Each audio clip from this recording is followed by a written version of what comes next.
Good morning students. इस बार हम लोग डिस्कशन करेंगे effect of frequency of incident radiation on stopping potential. तो लास्ट लेक्चर में हमने डिस्कस किया था। तो इस बार हम लोग क्या कर रहे हैं कि फ्रीक्वेंसी को चेंज कर रहे हैं, इंटेंसिटी को बदल नहीं रहे हैं, फ्रीक्वेंसी को चेंज कर रहे हैं। तो जब आपको पता है कि जब हाई फ्रीक्वेंसी जब किसी भी मेटल सरफेस पर अगर थ्रेशोल्ड फ्रीक्वेंसी से ज्यादा फ्रीक्वेंसी की लाइट को गिराते हैं तो इलेक्ट्रॉन जो है मेटल से बाहर निकलता है, तो उसमें करंट बनेगा। ठीक है, तो आप इसमें देखिए कि एनोड पोटेंशियल तो आपको क्लियर है, पॉजिटिव पोटेंशियल है। अब आप ऐसा समझिए कि आपने एनोड पोटेंशियल बढ़ाना शुरू किया। ठीक है, फ्रीक्वेंसी आपने अलग अलग, पहले हम न्यू वन के लिए समझ रहे हैं, पहले एक एक्सपेरिमेंट कर रहे हैं, फिर न्यू टू, फिर न्यू थ्री समझ में आ गया। तो आप ऐसा समझिए जब पोटेंशियल आप बढ़ाएंगे तो क्या होगा, पोटेंशियल आप इंटेंसिटी फिक्स कर रखा है, पोटेंशियल जब बढ़ाएंगे तो पोटेंशियल बढ़ाने से क्या होगा कि इलेक्ट्रॉन को, ठीक है, एनोड जो टर्मिनल है वो खींचना शुरू कर देगा, तो इलेक्ट्रॉन उसके पास पहुंचने लगेगा, है ना। क्लियर। जब ऐसे कैथोड है, इधर एनोड है, क्लियर, तो यहां से जब लाइट गिरेगा तो यहां से इलेक्ट्रॉन इस पर पहुंचना शुरू हो जाएगा, क्योंकि आपने इसको किससे ज्वाइन कर रखा है। अभी मैं मान ले रहा हूँ प्लस है, ये माइनस प्लस माइनस। ठीक है, अभी ये वाला समझा रहा हूँ। एनोड को मैंने प्लस पॉजिटिव पोटेंशियल बना दिया, आइसोलेटिंग पोटेंशियल, तो इलेक्ट्रॉन यहाँ पहुंचने लगेगा। ये हाई फ्रीक्वेंसी लाइट रेडिएशन गिराया जिंक पर, ठीक है, हाई फ्रीक्वेंसी की लाइट जब जिंक पर गिराएंगे तो क्या होगा, इलेक्ट्रॉन जो है एनोड टर्मिनल पहुंचने लगेगा। तो जब ये क्योंकि पॉजिटिव है इसके रिस्पेक्ट में, तो आपको करंट मिलेगा। अब आप और पोटेंशियल को बढ़ाएंगे और पॉजिटिव करें इसको, और पॉजिटिव करें, तो क्या होगा कि जितने इलेक्ट्रॉन यहाँ पे थे वो सब के सब पहुंच रहे हैं वहां पे लगातार। ठीक है, जितने इलेक्ट्रॉन निकल रहे हैं सब पहुंच जा रहे हैं, सब पहुंच जाए तो एक तरह से करंट कांस्टेंट हो गया। तो उस करंट को हम क्या बोलेंगे, सैचुरेशन करंट। ठीक है, क्लियर। क्योंकि थ्रेशोल्ड फ्रीक्वेंसी से ज्यादा फ्रीक्वेंसी क्या कर सकता है, इलेक्ट्रॉन को बाहर ही तो निकाल सकता है, पूरा का पूरा इलेक्ट्रॉन, मतलब इलेक्ट्रॉन फोटोइलेक्ट्रिक इफेक्ट स्टार्ट हो गया तो इलेक्ट्रॉन तो बाहर निकल गया। अब वो जो पोटेंशियल आप एनोड पोटेंशियल जब बढ़ा रहे हैं, प्लस कर रहे हैं, तो जब बहुत ज्यादा पॉजिटिव करेंगे तो जितना मान लीजिए 1000 इलेक्ट्रॉन यहाँ निकला तो 1000 वहां पहुंच गया। क्लियर हो, उसको प्लस ने खींच लिया वहां पे, तो करंट क्या हो जाएगा, कांस्टेंट। अब आप फ्रीक्वेंसी बढ़ाओ या मत बढ़ाओ कोई फर्क नहीं पड़ने वाला है, एक समय पर करंट हो जाएगा कांस्टेंट। अब आते हैं, अब हम इसको निगेटिव कर देते हैं, है ना, इस वाले टर्मिनल को हम निगेटिव कर देते हैं, और सॉरी इसको निगेटिव कर दिया और इसको प्लस कर दिया, है ना। तो क्या होगा कि ये टर्मिनल निगेटिव हो गया, ये एनोड जो है यहाँ पे निगेटिव हो गया। क्लियर। तो इलेक्ट्रॉन धीरे धीरे अब रिपेल होने लगेगा, क्योंकि निगेटिव चार्ज है, निगेटिव निगेटिव रिपल्शन होगा, तो इलेक्ट्रॉन की स्पीड अब कम हो जाएगी। तो अब इलेक्ट्रॉन वहां पहुंचना नहीं चाहेगा, वहां नहीं पहुंचेगा। तो इलेक्ट्रॉन, ठीक, कुछ इलेक्ट्रॉन पहुंच जाएंगे, फिर भी कुछ के बाद इतनी एनर्जी होगी कि वो पहुंच जाएगा। क्लियर। तो वो धीरे धीरे करके क्या होगा, जैसे और नेगेटिव करेंगे और नेगेटिव करेंगे, बहुत जब थोड़ा और इतना नेगेटिव कर देंगे कि अब इलेक्ट्रॉन यहाँ पे पहुंच नहीं पाए, तो वह स्टॉपिंग पोटेंशियल स्टॉपिंग पोटेंशियल हो गया इसके लिए, न्यू वन के लिए। क्लियर। और ये तो पहला एक्सपेरिमेंट हो गया। दूसरा एक्सपेरिमेंट में हमने देखा इसका ग्राफ और इधर जा रहा है, ये इसका ग्राफ और इधर जा रहा है, तो इसका स्टॉपिंग पोटेंशियल तो ये है न्यू वन के लिए, न्यू टू का स्टॉपिंग पोटेंशियल ये है, न्यू थ्री का स्टॉपिंग पोटेंशियल ये है। अब आपको सर ये कैसे पहचानेंगे कि किसकी फ्रीक्वेंसी ज्यादा है, क्योंकि 3 एक्सपेरिमेंट हुए। न्यू वन के लिए ये वाला एक्सपेरिमेंट हुआ, न्यू वन, तो इसका स्टॉपिंग पोटेंशियल तो आ गया, वो नेगेटिव पोटेंशियल, वो रिटार्डिंग पोटेंशियल, जिस पर की फोटोइलेक्ट्रिक करंट बिकम्स 0। मतलब यहाँ पे आपने नेगेटिव किया तो एक ऐसा नेगेटिव पोटेंशियल जिस पर कि इलेक्ट्रॉन यहाँ पहुंचे नहीं, ठीक है, तो करंट 0 हो जाएगा। तो इसमें आपको ऐसा समझ सकते हैं कि एक तरह से काइनेटिक एनर्जी जो है वो फ्रीक्वेंसी पर डिपेंड कर रही है। ठीक है, तो उस इलेक्ट्रॉन की ज्यादा एनर्जी होगी जो हाई फ्रीक्वेंसी से निकला होगा। ठीक है, जिसमें ज्यादा फ्रीक्वेंसी, जिस फोटोन के पास ज्यादा फ्रीक्वेंसी होगी तो वो इलेक्ट्रॉन को फास्ट मूव कराएगा। क्लियर। तो आपको ये ध्यान रखना है कि काइनेटिक एनर्जी फ्रीक्वेंसी पर डिपेंड कर रही है, इसलिए उस इलेक्ट्रॉन को रोकना मुश्किल होगा जिसकी एनर्जी ज्यादा होगी। समझ रहा है, उस इलेक्ट्रॉन को रोकना मुश्किल होगा जिसकी फ्रीक्वेंसी ज्यादा होगी। तो देखिए तो फ्रीक्वेंसी किसकी ज्यादा है ना, फ्रीक्वेंसी इसकी कम है, तो इसको तो इजिली वे में आप रोक लोगे, थोड़ा निगेटिव करोगे। अब दूसरी लाइट, अब मैंने दूसरा एक्सपेरिमेंट किया, उसमें क्या है, ज्यादा फ्रीक्वेंसी लाइट गिरा है तो इलेक्ट्रॉन की स्पीड ज्यादा हो गई, वो स्पीड में जा रहा है, तो उसको थोड़ा और निगेटिव करना पड़ा, ये वाला हो गया। अब मैंने और हाई फ्रीक्वेंसी की लाइट गिराई इस पर और ज्यादा, तो इलेक्ट्रॉन की स्पीड और बढ़ गई, उसको रोकने के लिए फिर मुझे और ज्यादा निगेटिव करना पड़ा। तो इसका मतलब सबसे ज्यादा फ्रीक्वेंसी वाली लाइट रेडिएशन के लिए मुझे सबसे ज्यादा निगेटिव करना पड़ेगा, ठीक है, इसको रोकने के लिए और नेगेटिव करना पड़ेगा। क्लियर हो गया? ग्राफ में कोई दिक्कत नहीं है, पूरा समझने ग्राफ है, लेकिन आपको ये समझ में आ गया होगा। तो इस सब ग्राफ को बड़ा अच्छे से पढ़िए, हर साल कोई ना कोई ग्राफ में क्वेश्चन एक जरूर आता है, ग्राफ ड्रॉ ही करने के लिए पूछ लेता है कभी, ठीक है।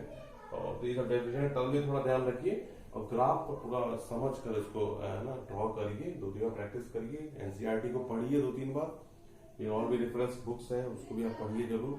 क्लियर? बहुत अच्छे से पढ़िए, बहुत आसान टॉपिक है, ठीक है। थैंक्स। क्या हो गया?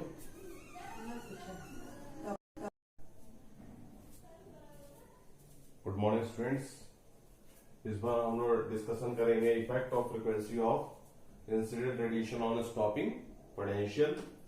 तो लास्ट सेक्शन हमने डिस्कस किया था, तो इस बार हम लोग क्या कर रहे हैं कि फ्रीक्वेंसी को चेंज कर रहे हैं, इंटेंसिटी को बदल नहीं रहे हैं, फ्रीक्वेंसी को चेंज कर रहे हैं। तो जब आपको पता है कि जब हाई फ्रीक्वेंसी, जब किसी भी मेटल सरफेस पर अगर थ्रेशोल्ड फ्रीक्वेंसी से ज्यादा फ्रीक्वेंसी की लाइट को गिराते हैं तो इलेक्ट्रॉन जो है मेटल से बाहर निकलता है, तो उसमें करंट बनेगा, ठीक है। तो आप इसमें देखिए कि एनोड पोटेंशियल तो आपको क्लियर है, पॉजिटिव पोटेंशियल है। अब आप ऐसा समझिए कि आपने एनोड पोटेंशियल बढ़ाना शुरू किया, ठीक है, फ्रीक्वेंसी आपने अलग अलग, पहले हम न्यूटन के लिए समझ रहे हैं, पहले एक एक्सपेरिमेंट कर रहे हैं, फिर न्यूटन, फिर न्यूटन सिस्टम का जो आ गया।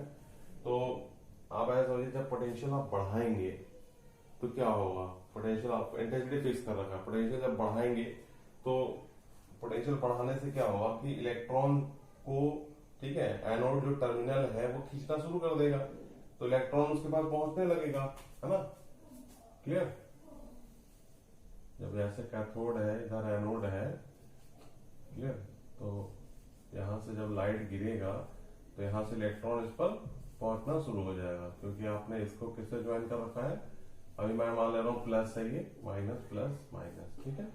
अभी ये वाला समझा रहा हूँ, एनोड को मैंने प्लस पॉजिटिव पोटेंशियल बना दिया, एसिलेटिंग पोटेंशियल, तो इलेक्ट्रॉन यहाँ पहुंचने लगेगा। ये हाई फ्रीक्वेंसी लाइट रेडिएशन गिराया जिंक पर, ठीक है, हाई फ्रीक्वेंसी की लाइट जब जिंक पर गिराएंगे तो क्या होगा, इलेक्ट्रॉन जो है एनोड टर्मिनल में पहुंचने लगेगा। तो जब ये क्योंकि पॉजिटिव है इसके रिस्पेक्ट में, तो आपको करंट मिलेगा। अब आप और पोटेंशियल को बढ़ाएंगे, और पॉजिटिव करें इसको, और पॉजिटिव करें, तो क्या होगा कि जितने इलेक्ट्रॉन यहाँ पे थे वो सब के सब पहुंच रहे हैं वहां पे लगातार, ठीक है, जितने इलेक्ट्रॉन निकल रहे हैं सब पहुंच जा रहे हैं, सब पहुंच जाए, तो एक तरह से करंट कांस्टेंट हो गया। तो उस करंट को हम क्या बोलेंगे, सैचुरेशन करंट, ठीक है। क्लियर? क्योंकि थ्रेशोल्ड फ्रीक्वेंसी से ज्यादा फ्रीक्वेंसी क्या कर सकता है, इलेक्ट्रॉन को बाहर ही तो निकाल सकता है, पूरा का पूरा इलेक्ट्रॉन, मतलब इलेक्ट्रॉन फोटोइलेक्ट्रिक इफेक्ट स्टार्ट हो गया, तो इलेक्ट्रॉन तो बाहर निकल गया। अब जो पोटेंशियल, जो एनोड पोटेंशियल जब बढ़ा रहे हैं, प्लस कर रहे हैं, तो जब बहुत ज्यादा पॉजिटिव करेंगे तो जितना मान लीजिए 1000 इलेक्ट्रॉन यहाँ निकला तो 1000 वहां पहुंच गया, क्लियर हो, उसको प्लस ने खींच लिया वहां पे, तो करंट क्या हो जाएगा, कांस्टेंट। अब आप फ्रीक्वेंसी बढ़ाओ या मत बढ़ाओ कोई फर्क नहीं पड़ने वाला है, एक समय पर करंट हो जाएगा कांस्टेंट। अब आते हैं, अब हम इसको निगेटिव कर देते हैं ना, इस वाले टर्मिनल को हम निगेटिव कर देते हैं, और सॉरी इसको निगेटिव कर दिया और इसको प्लस कर दिया, है ना। तो क्या होगा कि ये टर्मिनल निगेटिव हो गया, एनोड जो है यहाँ पे निगेटिव हो गया, क्लियर। तो इलेक्ट्रॉन धीरे धीरे अब रिपेल होने लगेगा, क्योंकि निगेटिव चार्ज है, निगेटिव रिपल्शन होगा, तो इलेक्ट्रॉन की स्पीड अब कम हो जाएगी, तो अब इलेक्ट्रॉन वहां पहुंचना नहीं चाहेगा, वहां नहीं पहुंचेगा, तो इलेक्ट्रॉन, ठीक, कुछ इलेक्ट्रॉन पहुंच जाएंगे, फिर भी कुछ बाद इतनी एनर्जी होगी कि वो पहुंच जाएगा, क्लियर। तो वो धीरे धीरे करके क्या होगा, जैसे और निगेटिव करेंगे, बहुत जब थोड़ा और इतना निगेटिव कर देंगे कि अब इलेक्ट्रॉन यहाँ पे पहुंच नहीं पाए, तो वो स्टॉपिंग पोटेंशियल हो गया इसके लिए, न्यूमन के लिए। क्लियर? और ये तो पहला एक्सपेरिमेंट हो गया। दूसरा एक्सपेरिमेंट में हमने देखा इसका ग्राफ और इधर जा रहा है, ये इसका ग्राफ और इधर जा रहा है, तो इसका स्टॉपिंग पोटेंशियल तो ये है न्यूटन के लिए, न्यू2 का स्टॉपिंग पोटेंशियल ये है, न्यू3 का स्टॉपिंग पोटेंशियल ये है। अब आपको सर ये कैसे पहचानेंगे कि किसकी फ्रीक्वेंसी ज्यादा है, क्योंकि 3 एक्सपेरिमेंट हुए हैं। न्यूटन के लिए ये वाला एक्सपेरिमेंट हुआ न्यूटन, तो इसका स्टॉपिंग पोटेंशियल तो यहाँ है, वह नेगेटिव पोटेंशियल, वह रिटार्डिंग पोटेंशियल जिस पर की फोटोइलेक्ट्रिक करंट बिकम्स 0। मतलब यहाँ पे आपने नेगेटिव किया तो एक ऐसा नेगेटिव पोटेंशियल जिस पर कि इलेक्ट्रॉन यहाँ पहुंचे नहीं, ठीक है, तो करंट 0 हो जाएगा। तो इसमें आपको ऐसा समझ सकते हैं कि एक तरह से काइनेटिक एनर्जी जो है वो फ्रीक्वेंसी पर डिपेंड कर रही है, ठीक है। तो उस इलेक्ट्रॉन की ज्यादा एनर्जी होगी जो हाई फ्रीक्वेंसी से निकला होगा, ठीक है, जिसपे ज्यादा फ्रीक्वेंसी, जिस फोटोन के पास ज्यादा फ्रीक्वेंसी होगी तो वो इलेक्ट्रॉन को फास्ट मूव कराएगा। क्लियर? तो आपको ये ध्यान रखना है कि काइनेटिक एनर्जी फ्रीक्वेंसी पर डिपेंड कर रही है, इसलिए उस इलेक्ट्रॉन को रोकना मुश्किल होगा जिसकी एनर्जी ज्यादा होगी। समझ में आ रहा है? उस इलेक्ट्रॉन को रोकना मुश्किल होगा जिसकी फ्रीक्वेंसी ज्यादा होगी। तो देखिए तो फ्रीक्वेंसी किसकी ज्यादा है ना, फ्रीक्वेंसी इसकी कम है, तो इसको तो इजिली वे में आप रोक लोगे, थोड़ा नेगेटिव करोगे। अब दूसरी लाइट, अब मैंने दूसरा एक्सपेरिमेंट किया, उसमें क्या है, ज्यादा फ्रीक्वेंसी लाइट गिराया तो इलेक्ट्रॉन की स्पीड ज्यादा हो गई, वो स्पीड में जा रहा है, तो उसको थोड़ा और नेगेटिव करना पड़ा, ये वाला हो गया। अब मैंने और हाई फ्रीक्वेंसी की लाइट गिराई इस पर और ज्यादा, तो इलेक्ट्रॉन की स्पीड और बढ़ गई, उसको रोकने के लिए फिर मुझे और ज्यादा नेगेटिव करना पड़ा। तो इसका मतलब सबसे ज्यादा फ्रीक्वेंसी वाली लाइट रेडिएशन के लिए मुझे सबसे ज्यादा नेगेटिव करना पड़ेगा, ठीक है, इसको रोकने के लिए और नेगेटिव करना पड़ेगा। क्लियर हो गया? ग्राफ में कोई दिक्कत नहीं है, पूरा समझने ग्राफ है, यहाँ से आपको ये समझ में आ गया होगा। तो इस सब ग्राफ को बड़ा अच्छे से पढ़िए, हर साल कोई ना कोई ग्राफ में क्वेश्चन एक जरूर आता है, ग्राफ ड्रॉइंग करने के लिए पूछ लेता है कभी, ठीक है। और तो ये सब डेफिनेशन टर्म में थोड़ा ध्यान रखिए, और ग्राफ को पूरा समझ कर इसको ना ड्रॉ करिए, 2-3 बार प्रैक्टिस करिए, एनसीईआरटी को पढ़िए 2-3 बार, ये और भी रेफरेंस बुक्स हैं उसको भी आप पढ़िए जरूर। क्लियर? बहुत अच्छे से पढ़िए, बहुत आसान टॉपिक है, ठीक है। थैंक्स। क्या हो गया?